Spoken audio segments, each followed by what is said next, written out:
Hi guys, welcome to revision time. आज मैं ला रही हूँ आप सभी के लिए एसएससी जीडी एग्ज़ाम 2025 के 11 फरवरी को पूछे गए तीनों ही शिफ्ट के क्वेश्चन के एनालिसिस वीडियो। इस वीडियो में आपको जीके, जीएस के और हिंदी के कुछ क्वेश्चन मिलेंगे जो कि आपको आने वाले एग्जाम्स में भी हेल्प करेंगे।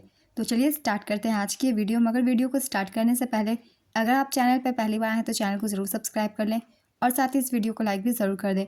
इस तरीके के एनालिसिस वीडियो आपको आने वाले एग्जाम्स के लिए भी मिलते रहेंगे। तो चलिए स्टार्ट करते हैं 11 फरवरी को पूछे गए तीनों ही शिफ्ट के क्वेश्चंस के एनालिसिस वीडियो। क्वेश्चन नंबर 1, मीठी क्रांति का संबंध किससे है? इसका आंसर है मधुमक्खी पालन। मीठी क्रांति मधुमक्खी पालन को बढ़ावा देने के लिए भारत सरकार की एक पहल है। इसे मधुमक्खी पालन मिशन के नाम से भी जाना जाता है। इसका मकसद किसानों की आय बढ़ाना और शहद और इससे जुड़े उत्पादों का उत्पादन बढ़ाना है। मीठी क्रांति को बढ़ावा देने के लिए साल 2020 में राष्ट्रीय मधुमक्खी पालन और शहद मिशन शुरू किया गया था। इस मिशन को आत्मनिर्भर भारत योजना के तहत लॉन्च किया गया था। चलिए एक बार रिवीजन कर लेते हैं सभी क्रांति की। कौन सी क्रांति किसके उत्पादन से संबंधित है? पीली क्रांति, इसका संबंध है तिलहन उत्पादन से। नीली क्रांति मछली से। भूरी क्रांति चमड़ा और कोको उत्पादन से। काली क्रांति पेट्रोलियम उत्पाद से। प्रोटीन क्रांति प्रोटीन युक्त खाद्य पदार्थों का उच्चतम उत्पादन से। श्वेत क्रांति दुग्ध उत्पादन से। हरित क्रांति अनाज से। रजत क्रांति अंडा उत्पादन और मुर्गी पालन उत्पादन से। गुलाबी क्रांति प्याज उत्पादन से। स्वर्ण क्रांति फल शहद उत्पादन बागवानी विकास से। गोल्ड क्रांति आलू से। ग्रे क्रांति उर्वरक से। इन सभी क्रांति का संबंध इन सभी चीज़ों के उत्पादन से है। अगला क्वेश्चन है, रुक्मणी देवी अरुंडेल किस नृत्य से संबंधित है? इसका आंसर है भरतनाट्यम। रुक्मणी देवी अरुंडेल भरतनाट्यम से जुड़ी थी। वे एक प्रसिद्ध भारतीय शास्त्रीय नृत्यांगना, कोरियोग्राफर और दर्शन शास्त्री थी। उनका जन्म 29 फरवरी 1904 को हुआ था और निधन 24 फरवरी 1986 को हुआ था। उन्हें साल 1956 में पद्म भूषण से सम्मानित किया गया। वे राज्यसभा सदस्य बनने वाली पहली महिला थी। उन्होंने मद्रास, जो कि अब चेन्नई है, में कला क्षेत्र फाउंडेशन की स्थापना की थी। वे थियोसॉफिस्ट भी थी और एनी बेसेंट से बहुत प्रेरित थी। उन्हें भरतनाट्यम की साधिर विद्या के पुनरुद्धार के लिए जाना जाता है। नेक्स्ट क्वेश्चन, 2011 की जनगणना के अनुसार भारत में शिशु मृत्यु दर कितना है? इसका आंसर है 44। साल 2011 की जनगणना के मुताबिक भारत में शिशु मृत्यु दर 44 प्रति 1000 जीवित जन्मों पर थी। यह दर साल 1971 में 129 प्रति 1000 जीवित जन्मों पर थी। शिशु मृत्यु दर 1 वर्ष से कम उम्र के बच्चों की मृत्यु की संख्या को 1000 जीवित जन्मों पर बांटकर निकाली जाती है। साल 2020 में भारत में शिशु मृत्यु दर 30 प्रति 1000 जीवित जन्मों पर थी। 2011 की जनगणना के मुताबिक उत्तर प्रदेश में शिशु मृत्यु दर सबसे अधिक थी। उत्तर प्रदेश में शिशु मृत्यु दर 71 प्रति 1000 थी। इसके बाद मध्य प्रदेश 70, ओडिशा 67 और छत्तीसगढ़ 66 का स्थान है। 2011 की जनगणना के अनुसार केरल में सबसे कम शिशु मृत्यु दर है। केरल में शिशु मृत्यु दर 26 प्रति 1000 थी। 2011 की जनगणना के अनुसार भारत में 5 वर्ष से कम आयु के बच्चों की अनुमानित राष्ट्रीय मृत्यु दर 55 थी। दुनिया भर में नवजात शिशुओं की मृत्यु दर में कमी आई है। साल 1990 में यह दर 50 लाख थी, जो साल 2022 में घटकर 23 लाख हो गई। अगला क्वेश्चन है, नीति निर्देशक तत्व भारतीय संविधान के किस भाग में है? इसका आंसर है भाग 4 में। भारतीय संविधान के भाग 4 में अनुच्छेद 36 से 51 तक राज्य के नीति निर्देशक सिद्धांतों का उल्लेख है। इन तत्वों के कुछ उदाहरण हैं: समान नागरिक संहिता का कार्यान्वयन, अस्पृश्यता का उन्मूलन, महिलाओं पर कानूनी अक्षमताओं को हटाना, कुटीर उद्योगों को बढ़ावा देना, निःशुल्क और अनिवार्य शिक्षा, पर्यावरण की रक्षा एवं सुधार, वनों एवं वन्य जीवों की सुरक्षा करना, ऐसे कलात्मक या ऐतिहासिक रुचि के स्मारकों, स्थानों और वस्तुओं की रक्षा करना, राज्य की सार्वजनिक सेवाओं में न्यायपालिका को कार्यपालिका से अलग करना। भारतीय संविधान में वर्णित नीति निर्देशक तत्वों की प्रेरणा आयरलैंड के संविधान से ली गई है। नेक्स्ट क्वेश्चन, किसने लगातार 5 दिन डांस करके गिनीज वर्ल्ड रिकॉर्ड्स में अपना नाम दर्ज किया है? इसका आंसर है सृष्टि जगताप। महाराष्ट्र के लातूर की सृष्टि जगताप ने 127 घंटे लगातार व्यक्तिगत डांस का नया विश्व रिकॉर्ड अपने नाम किया है। उन्होंने नेपाल की वंदना का 126 घंटे का रिकॉर्ड तोड़ दिया है। सृष्टि का नाम Guinness book of world record में दर्ज किया गया है। नेक्स्ट क्वेश्चन, कौन सा राष्ट्रीय त्यौहार नहीं है? इसका आंसर है एकता दिवस। भारत में मनाए जाने वाले राष्ट्रीय त्यौहार हैं स्वतंत्रता दिवस, गणतंत्र दिवस और गांधी जयंती। स्वतंत्रता दिवस 15 अगस्त को मनाया जाता है। इस दिन को भारत की आज़ादी के रूप में मनाया जाता है। गणतंत्र दिवस 26 जनवरी को मनाया जाता है। इस दिन को भी भारत की आज़ादी के रूप में मनाया जाता है। इस दिन संविधान को लागू किया गया था पूरे भारत में। गांधी जयंती 2 अक्टूबर को मनाया जाता है। इस दिन महात्मा गांधी के जन्मदिन के रूप में मनाया जाता है। नेक्स्ट क्वेश्चन, आईपीएल में ऑरेंज कैप किसको दिया जाता है? इसका आंसर है सबसे ज़्यादा रन बनाने वाले बल्लेबाज को। आईपीएल में हर सीजन में सबसे ज़्यादा रन बनाने वाले बल्लेबाज को ऑरेंज कैप दी जाती है। आईपीएल में सबसे ज़्यादा विकेट लेने वाले गेंदबाज को पर्पल कैप दी जाती है। चलिए एक बार रिवीजन कर लेते हैं हम टाटा आईपीएल 2024 की, क्योंकि टाटा आईपीएल से क्वेश्चन पूछे जा रहे हैं आजकल, इसलिए। विजेता थी Kolkata night Riders. Kolkata night Riders ने टाटा आईपीएल 2024 का खिताब तीसरी बार जीता। इससे पहले इसने 2012 और 2014 में भी यह खिताब जीता था। उप विजेता रही सनराइजर्स हैदराबाद। संस्करण था 17वां। केकेआर के कप्तान थे श्रेयस अय्यर। एसआरएच के कप्तान का नाम था पैट कमिंस। ऑरेंज कैप विजेता थे विराट कोहली। इन्होंने 741 रन बनाए थे, इसलिए इन्हें ऑरेंज कैप दिया गया। पर्पल कैप हर्षल पटेल को दिया गया। इन्होंने 24 विकेट्स लिए थे।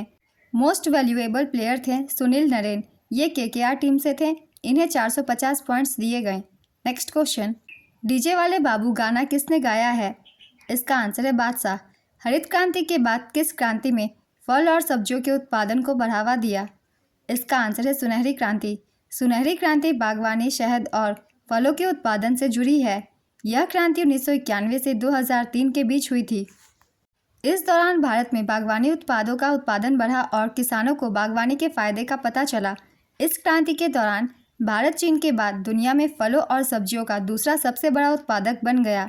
सुनहरी क्रांति के जनक निरपक टूटेज थे। नेक्स्ट क्वेश्चन, RGNIYD का फुल फॉर्म क्या है?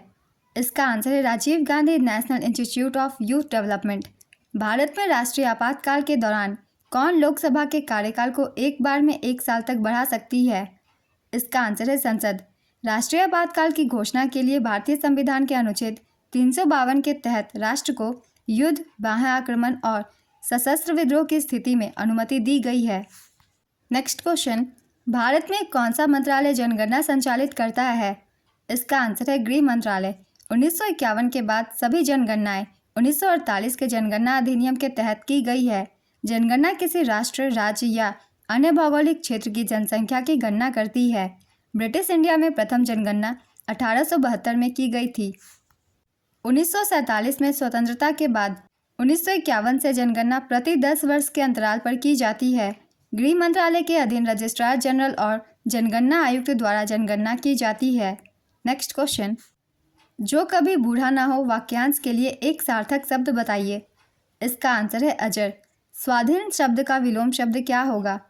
इसका आंसर है पराधीन। झरने का पर्यायवाची शब्द बताइए। इसका आंसर है उत्स, स्रोत, प्रपात, निर्झर, प्रस्रवण, फव्वारा, सोता। ये सभी इसके पर्यायवाची शब्द हैं। इनमें से जो भी ऑप्शन में एक हो आप उसे टिक कर सकते हैं।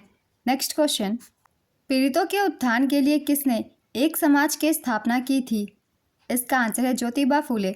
ज्योतिबा फूले ने सत्यशोधक समाज की स्थापना की थी। यह एक सामाजिक सुधार समाज था। इसकी स्थापना 24 सितंबर 1873 को महाराष्ट्र के पुणे में हुई थी। इसका मुख्य उद्देश्य दलितों और महिलाओं के संकट और पीड़ा को कम करना था। साथ ही जाति व्यवस्था, अस्पृश्यता और बाल विवाह जैसी सामाजिक बुराइयों को खत्म करना था। नेक्स्ट क्वेश्चन, जम्मू और कश्मीर से संबंधित 2024 में कौन सा संशोधन विधेयक पारित किया गया? इसका आंसर है जम्मू और कश्मीर स्थानीय निकाय संशोधन विधेयक 2024 और संविधान अनुसूचित जनजाति आदेश संशोधन विधेयक 2024। ये 2 विधेयक पारित किए गए थे। अगला क्वेश्चन है, बांग्लादेश में तख्तापलट के बाद शेख हसीना जब भारत आई तो सबसे पहले किस प्रशासनिक अधिकारी से मिली थी? इसका आंसर है NSA अजीर डोभाल से। नेक्स्ट क्वेश्चन, बहिष्कृत भारत समाचार पत्र की स्थापना किसने की थी? इसका आंसर है डॉक्टर भीमराव अंबेडकर। मराठी पाक्षिक समाचार पत्र बहिष्कृत भारत की स्थापना डॉक्टर भीमराव अंबेडकर ने की थी। इसकी शुरुआत 2 अप्रैल 1927 को हुई थी। यह समाचार पत्र बम्बई से प्रकाशित होता था। डॉक्टर भीमराव अंबेडकर ने मूक नायक 1920 में, समता 1929 में और जनता 1930 जैसी पत्रिकाएं भी प्रकाशित की थी। उन्होंने बहिष्कृत हितकारिणी सभा की भी स्थापना की थी। उन्होंने जाति का उन्मूलन, बुद्ध या कार्ल मार्क्स, अछूत वे कौन है और अछूत कैसे बन गए, अछूत बनना, बुद्ध और उनका धम्म, हिंदू महिलाओं का उत्थान और पतन जैसी किताबें लिखी थीं। नेक्स्ट क्वेश्चन, आर वैशाली किस खेल से संबंधित है? इसका आंसर है शतरंज। आर वैशाली भारत की 84वीं ग्रैंड मास्टर हैं। नेक्स्ट क्वेश्चन, भारत की 11वीं पंचवर्षीय योजना का विकास लक्ष्य क्या था? इसका आंसर है 9%। 11वीं पंचवर्षीय योजना की अवधि थी 2007 से 2012। चलिए कुछ इंपॉर्टेंट पॉइंट्स भी जान लेते हैं 11वीं पंचवर्षीय योजना से संबंधित। यह योजना मनमोहन सिंह के नेतृत्व में लॉन्च हुई थी। इस योजना में जीडीपी की वृद्धि दर का लक्ष्य 9% रखा गया था, जबकि वृद्धि 8.3% की हुई। 11वीं पंचवर्षीय योजना के तहत शिक्षा के लिए एक थीम रखी गई थी। इस थीम का नाम तीव्र और अधिक समावेशी विकास था। 11वीं पंचवर्षीय योजना के दौरान 2009 में शिक्षा का अधिकार अधिनियम प्रस्तुत किया गया, जो कि वर्ष 2010 में लागू हुआ। इसने 6 से 14 वर्ष की आयु के बच्चों के लिए शिक्षा को निःशुल्क और अनिवार्य कर दिया। ये पॉइंट बहुत ही इंपॉर्टेंट है, इससे अलग से भी क्वेश्चन पूछ लिए जाते हैं, इसलिए इन्हें अच्छे से याद रखेंगे। अगला क्वेश्चन है, मौर्य वंश के संस्थापक कौन थे? इसका आंसर है चंद्रगुप्त मौर्य। चंद्रगुप्त मौर्य मौर्य वंश के संस्थापक थे। उन्होंने 322 ईसा पूर्व में मौर्य साम्राज्य की स्थापना की थी। चंद्रगुप्त मौर्य के मंत्री चाणक्य ने उन्हें प्रशिक्षित किया था। चाणक्य को कौटिल्य और विष्णुगुप्त के नाम से भी जाना जाता है। मौर्य वंश का साम्राज्य 137 सालों तक चला। मौर्य साम्राज्य का विस्तार 50 लाख वर्ग किलोमीटर से ज़्यादा था। मौर्य साम्राज्य की राजधानी पाटलिपुत्र थी, जो आज के पटना शहर के पास है। सम्राट अशोक मौर्य वंश के सबसे प्रसिद्ध शासक थे। मौर्य वंश के अंतिम सम्राट का नाम था बृहद्रथ। नेक्स्ट क्वेश्चन, यूपीएससी के अध्यक्ष पद से किसने इस्तीफा दे दिया है? इसका आंसर है मनोज सोनी। यूपीएससी के चेयरमैन मनोज सोनी ने अपना कार्यकाल शुरू होने के 1 साल बाद ही इस्तीफा दे दिया था। मई 2023 में वह अध्यक्ष बने थे। उनका कार्यकाल 2029 में खत्म होना था। उन्होंने व्यक्तिगत कारणों से इस्तीफा दिया था। भारतीय संविधान के भाग 14 में अनुच्छेद 315 से 323 तक यूपीएससी का प्रावधान किया गया है। यूपीएससी के वर्तमान अध्यक्ष है प्रीति सूदन। अगला क्वेश्चन है, पूर्वोत्तर भारत का दूसरा सबसे साक्षर राज्य कौन सा है? इसका आंसर है त्रिपुरा। त्रिपुरा की साक्षरता दर 2011 की जनगणना के अनुसार 87.8% है। साल 2011 की जनगणना के मुताबिक त्रिपुरा की साक्षरता दर भारत में चौथी सबसे ज़्यादा थी। उत्तर पूर्व भारत का सबसे साक्षर राज्य मिजोरम है। यहाँ की साक्षरता दर 91.33% है। केरल में सबसे अधिक साक्षरता दर है 93.91%। 2011 की जनसंख्या के अनुसार न्यूनतम साक्षरता वाला राज्य बिहार है। यहाँ की साक्षरता दर है 61.8%। न्यूनतम साक्षरता वाला दूसरा राज्य और पूर्वोत्तर का सबसे कम साक्षरता वाला राज्य अरुणाचल प्रदेश है। यहाँ की साक्षरता दर है 65.4%। नेक्स्ट क्वेश्चन, साल 2011 की जनगणना के मुताबिक उत्तर प्रदेश की आबादी भारत की कुल आबादी का कितना प्रतिशत थी? इसका आंसर है 16.16%। साल 2011 की जनगणना के मुताबिक उत्तर प्रदेश की आबादी भारत की कुल आबादी का 16.16% थी। साल 2011 में उत्तर प्रदेश की आबादी 19,98,12,341 थी। साल 2011 की जनगणना के मुताबिक उत्तर प्रदेश में ग्रामीण इलाकों में रहने वाले लोगों की संख्या 77.73% थी और शहरी इलाकों में रहने वाले लोगों की संख्या 22.27% थी। नेक्स्ट क्वेश्चन, वर्ष 1950 में भारत के सर्वोच्च न्यायालय में न्यायाधीशों की संख्या कितनी थी? इसका आंसर है 8। साल 1950 में सुप्रीम कोर्ट में 8 जज थे। संसद ने साल 1956 में न्यायाधीशों की संख्या बढ़ाकर 11 कर दी। संसद ने समय समय पर सुप्रीम कोर्ट में जजों की संख्या बढ़ाई है। साल 1956 में जजों की संख्या बढ़ाकर 11 कर दी गई। तो चलिए देखते हैं कब कब बढ़ाई गई जजों की संख्या सुप्रीम कोर्ट में। साल 1960 में जजों की संख्या बढ़ाकर 14 कर दी गई। साल 1978 में जजों की संख्या बढ़ाकर 18 कर दी गई। साल 1986 में जजों की संख्या बढ़ाकर 26 कर दी गई। साल 2009 में जजों की संख्या बढ़ाकर 31 कर दी गई। साल 2019 में जजों की संख्या बढ़ाकर 34 कर दी गई। तो अभी 2025 के अनुसार अगर पूछा जाए तो इसका आंसर होगा 34। भारत के सर्वोच्च न्यायालय में मुख्य न्यायाधीश के अलावा अधिकतम 33 अन्य जज हो सकते हैं। भारत के सर्वोच्च न्यायालय की स्थापना 26 जनवरी 1950 को हुई थी। यह तिलक मार्ग नई दिल्ली में स्थित है। भारत के पहले मुख्य न्यायाधीश सर हरिलाल जेकी सुंदर कानिया थे। भारत के वर्तमान मुख्य न्यायाधीश न्यायमूर्ति संजीव खन्ना हैं। ये 91वें नंबर के मुख्य न्यायाधीश हैं। इनसे पहले 50वें नंबर के DY चंद्रचूड़ थे। नेक्स्ट क्वेश्चन, थाईपुसम त्यौहार किस राज्य में मनाया जाता है? इसका आंसर है तमिलनाडु। यह त्यौहार भगवान मुरुगन को समर्पित है। इसे थाईपुसम थिरुविजा भी कहा जाता है। नेक्स्ट क्वेश्चन, पोपिर नृत्य किस राज्य के गालो जनजाति का प्रसिद्ध लोक नृत्य है? इसका आंसर है अरुणाचल प्रदेश। जुलाई 2024 में प्रधानमंत्री नरेंद्र मोदी को रूस का कौन सा सर्वोच्च सम्मान से सम्मानित किया गया था? इसका आंसर है the order of Saint Andrew the apostle. Next question, Bharat के संविधान के अनुच्छेद 49 में क्या प्रावधान है? इसका आंसर है स्मारकों एवं स्थानों तथा प्राकृतिक महत्व की वस्तुओं का संरक्षण। नेक्स्ट क्वेश्चन, तलवार एक अच्छा डैश है। इसका आंसर है अस्त्र। निम्न में से कौन सा स्त्रीलिंग शब्द है? इसका आंसर है झील। इच्छा का पर्यायवाची शब्द क्या है? इसका आंसर है अभिलाषा, आकांक्षा, कामना, लालसा, मनोकामना, वांछा, इप्सा, मर्जी। ये सभी हैं। इनमें से जो भी एक भी ऑप्शन में आप उसे टिक कर सकते हैं, आंसर सही होगा। नेक्स्ट क्वेश्चन, गला छुड़ाना मुहावरे का अर्थ क्या है? इसका आंसर है पीछा छुड़ाना या छुटकारा पाना। भयभीत शब्द का विलोम शब्द क्या होगा? इसका आंसर है निर्भय, बहादुर, शांत, निडर, साहसी, आत्मविश्वासी, वीर। नेक्स्ट क्वेश्चन, डैश बेटे को बुलाकर लाओ, इसमें विदेशज भरिए। इसका आंसर है इस औरत। पंडित भोलानाथ प्रसन्ना किस वाद्य यंत्र से संबंधित है? इसका आंसर है बांसुरी। पंडित भोलानाथ प्रसन्ना बांसुरी वादक थे। उनका जन्म वाराणसी में हुआ था। वे प्रसिद्ध बांसुरी वादक पंडित हरिप्रसाद चौरसिया के गुरु थे। चलिए कुछ और भी महत्वपूर्ण व्यक्तियों के बारे में जान लेते हैं। इनका संबंध किस वाद्य यंत्र से है? इनसे भी अधिकतर क्वेश्चन पूछ लिए जाते हैं, इसलिए आपके एग्जाम के लिए ये भी बहुत ही ज़्यादा इंपॉर्टेंट है। सरोद से संबंधित व्यक्ति हैं अमजद अली खान, अलाउद्दीन खान, अली अकबर खान, विश्वजीत राय चौधरी, बुद्धदेव दास गुप्ता। संतूर से संबंधित है शिव कुमार शर्मा और भजन सोपारी। सितार से संबंधित व्यक्ति हैं पंडित रविशंकर, उमाशंकर मिश्र, बुद्धादित्य मुखर्जी, विलायत खान, साहिद परवेज। तबला से संबंधित व्यक्ति है महत्वपूर्ण जाकिर हुसैन, अला रखा खान, गुदई महाराज, किशन महाराज, लतीफ़ खान, सुखविंदर सेन। अगला क्वेश्चन है, राष्ट्रीय हिंदी विज्ञान सम्मेलन 2024 कहाँ आयोजित किया गया था?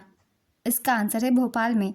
चौथा राष्ट्रीय हिंदी विज्ञान सम्मेलन 2024 30 से 31 जुलाई 2024 को भोपाल में आयोजित किया गया था, जिसका उद्देश्य शोधकर्ताओं को हिंदी में अपना कार्य प्रस्तुत करने और चर्चा करने के लिए एक मंच प्रदान करना है। हिंदी में विज्ञान और प्रौद्योगिकी आधारित शोध को समृद्ध करना और हिंदी माध्यम से विज्ञान और प्रौद्योगिकी को लोकप्रिय बनाना है।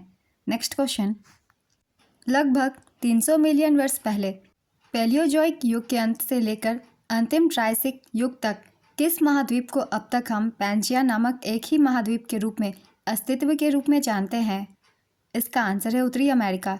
लगभग 300 से 200 मिलियन वर्ष पहले पैलियोजोइक युग के अंत से लेकर अंतिम ट्राइसिक युग तक जिस महाद्वीप को अब हम उत्तरी अमेरिका के रूप में जानते हैं वह अफ्रीका, दक्षिण अमेरिका और यूरोप से सटा हुआ था। वे सभी पैंजिया नामक एक ही महाद्वीप के रूप में अस्तित्व में थे। नेक्स्ट क्वेश्चन, झींगा मछली खाती है, क्या यह प्राथमिक, द्वितीयक या तृतीयक उपभोक्ता में आती है? इसका आंसर है द्वितीयक उपभोक्ता। ऊपर पट्टी के निचले सतह में मैग्नीशियम के अलावा कौन सा तत्व होता है? इसका आंसर है सिलिकॉन और लोहा। विनिमय के माध्यम को क्या कहते हैं? इसका आंसर है मुद्रा। दूसरी पंचवर्षीय योजना पहली पंचवर्षीय योजना से अलग कैसे है? इसका आंसर है पहली पंचवर्षीय योजना कृषि क्षेत्र पर केंद्रित थी, जबकि दूसरी योजना ने त्वरित संरचनात्मक सुधार के लिए औद्योगिकीकरण को प्राथमिकता दी। नेक्स्ट क्वेश्चन, साल 1861 में ब्रिटिश सरकार ने कौन सा अधिनियम पारित किया था? इसका आंसर है भारतीय परिषद अधिनियम। यह अधिनियम यूनाइटेड किंगडम की संसद ने पारित किया था। इस अधिनियम के जरिए भारत की कार्यकारी परिषद को पोर्टफोलियो प्रणाली पर आधारित कैबिनेट के तौर पर काम करने का प्रावधान किया गया। इस अधिनियम ने पहली बार भारतीयों के लिए अपने देश के प्रशासन में कुछ हिस्सा लेना संभव बनाया। नेक्स्ट क्वेश्चन, संगीत नाटक अकादमी पुरस्कार में कितने रुपए की नकद राशि दी जाती है? इसका आंसर है 1,00,000 रुपए की। संगीत नाटक अकादमी पुरस्कार में 1,00,000 रुपए की नकद राशि दी जाती है। इसके अलावा एक ताम्रपत्र और एक अंगवस्त्रम भी दिया जाता है। वहीं अकादमी फेलोशिप में 3,00,000 रुपए की धनराशि दी जाती है। नेक्स्ट क्वेश्चन, बारिश के बाद मौसम 7 रंगों वाला हो गया। 7 रंगों का अर्थ क्या है?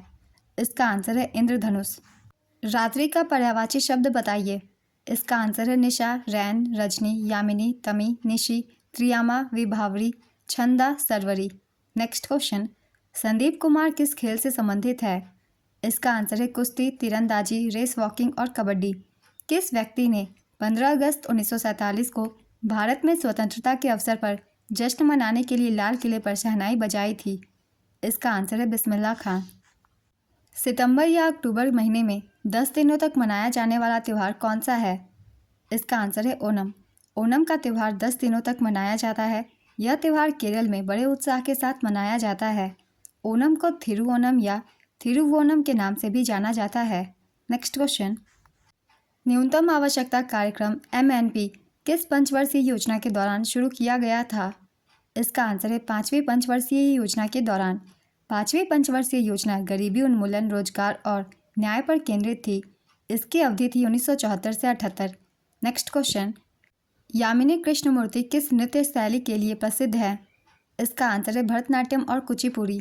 मुंगारा यामिनी कृष्णमूर्ति एक भारतीय शास्त्रीय नृत्यांगना थी जिन्हें भरतनाट्यम और कुचिपुड़ी में उनके योगदान के लिए जाना जाता है।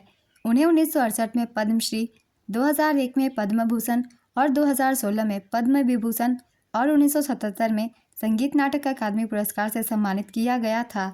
अभी हाल ही में 3 अगस्त 2024 को उनका निधन हो गया है। चलिए कुछ और भी व्यक्तियों के नाम जान लेते हैं जिनका संबंध भरतनाट्यम नृत्य से है। यामिनी कृष्णमूर्ति, कोमल वर्धन, वैजयंती माला, SK सरोज, पद्म सुब्रमण्यम, रुक्मणी देवी अरुंडेल, लीला जैक्सन, राम गोपाल, इन सभी का संबंध भरतनाट्यम नृत्य से है। कुचिपुड़ी से संबंधित व्यक्तियों के नाम है स्वप्न सुंदरी, वेदांतम सत्यनारायण, वेमंती चिन्ना सत्यम, राधा रेड्डी, राजा रेड्डी, यामिनी कृष्णमूर्ति, लक्ष्मी नारायण शास्त्री। नेक्स्ट क्वेश्चन, उच्च न्यायालय के मुख्य न्यायाधीश और न्यायाधीशों की नियुक्ति किसके द्वारा की जाती है? इसका आंसर है भारत के राष्ट्रपति के द्वारा। मयूरभंज छऊ किस राज्य का लोकप्रिय नृत्य है? इसका आंसर है उड़ीसा। यह नृत्य 3 शैलियों में होता है। पश्चिम बंगाल में पुरुलिया छऊ, ओडिशा में मयूरभंज छऊ और झारखंड में सरायकेला छऊ। पुरुलिया और सरायकेला छऊ में पात्रों के पहचान के लिए मुखौटों का इस्तेमाल किया जाता है।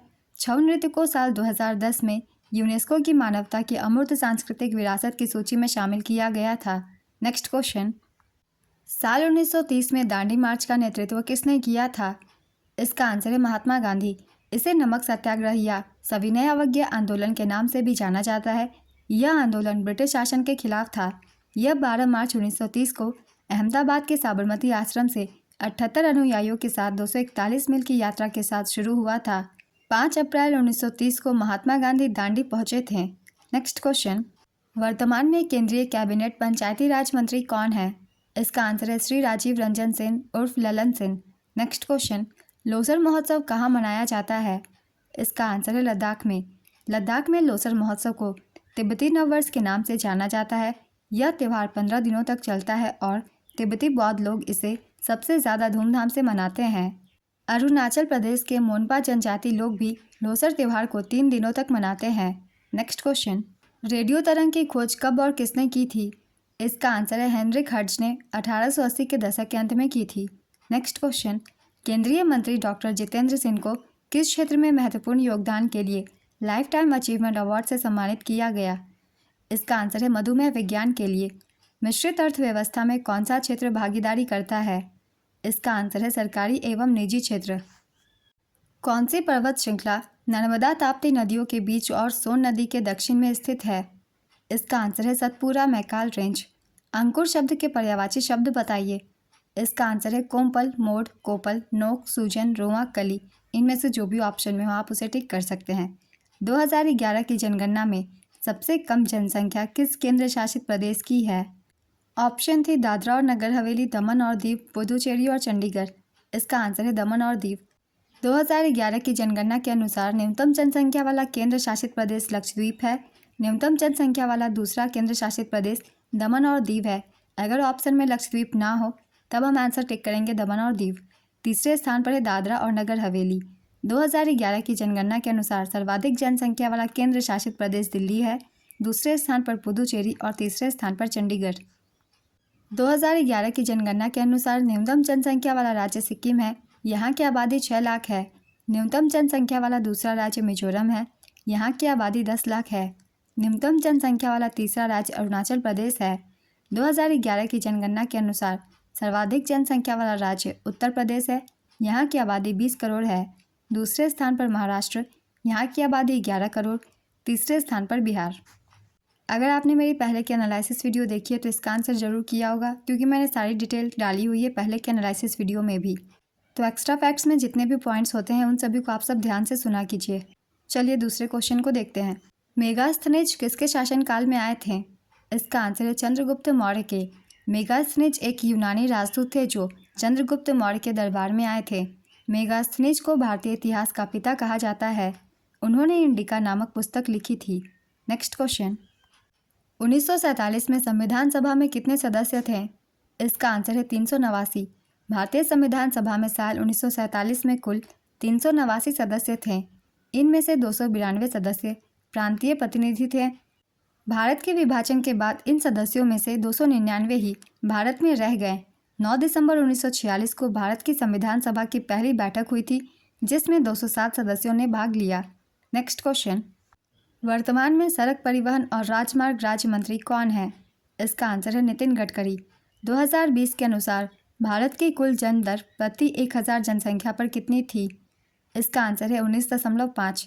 कुमार सुरेंद्र सिंह मेमोरियल निशानेबाजी चैंपियनशिप 2024 में इस चैंपियनशिप का कौन सा संस्करण आयोजित किया गया था?